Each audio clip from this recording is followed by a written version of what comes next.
உங்கள் நோக்கத்தை உயர்ந்ததாக வைத்தால்தான் வரக்கூடிய இடையூறுகளை நீங்கள் தகர்த்தெறிவீர்கள்.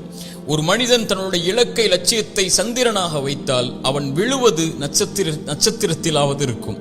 இறைத்தூதர் அதனால் தான் நீங்கள் சொர்க்கத்தை கேட்க வேண்டும் என்றால் சொர்க்கம் என்று கேட்காதீர்கள், உயர்ந்த ஜன்னத்துல் ஃபிர்தௌஸை கேளுங்கள் என்றார்கள். அப்ப நீங்க செல்லக்கூடிய பாதியாவது அடைய முடியும் உங்களால், உங்களுடைய லட்சியத்தில் இலக்கில்.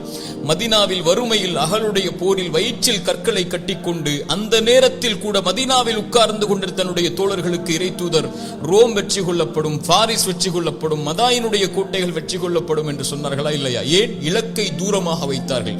அதை கேட்டவுடன் சஹாபாக்கள் ஒன்றும் நபித்தோழர்கள் ஒன்றும் உட்கார்ந்து கொண்டு மதீனாவிலே உட்கார்ந்து கொண்டு ரோம் பாரசீகம் கையில் ஒப்படைக்கப்படும் என்று இருந்தார்களா? அதற்கான முயற்சி செய்தார்கள், போராடினார்கள், அதை நோக்கி தன்னுடைய பாதையை நகர்த்தினார்கள். இறைமறை அதைத்தான் சொல்லுகிறது, வல்லதீன ஜாஹது ஃபீனா, எம்முடைய பாதையில் யார் முயற்சி செய்வார்களோ போராடுவார்களோ ஒன்றை அடைவதற்கு நான் அவர்களுக்கு வழிகளை திறந்து வைப்பேன் என்று இறைவன் சொல்லுகிறான். அப்போ ஒரு இறை நம்பிக்கையாளன் வாழ்க்கையில் ஒன்றை நோக்கி செல்லும் போது வரக்கூடிய இடையூறுகளை, வரக்கூடிய கஷ்டங்களை, சிரமங்களுக்காக இறைவனுக்கு நன்றி சொல்லுவான். ஏன்? அவனுக்கு தெரியும், அவன் அறிந்திருப்பான் இந்த சோதனைகள், கஷ்டங்கள், சிரமங்கள் எனக்கு வருவது நான் வெற்றியின் இலக்கை அடைவதற்காக என்று.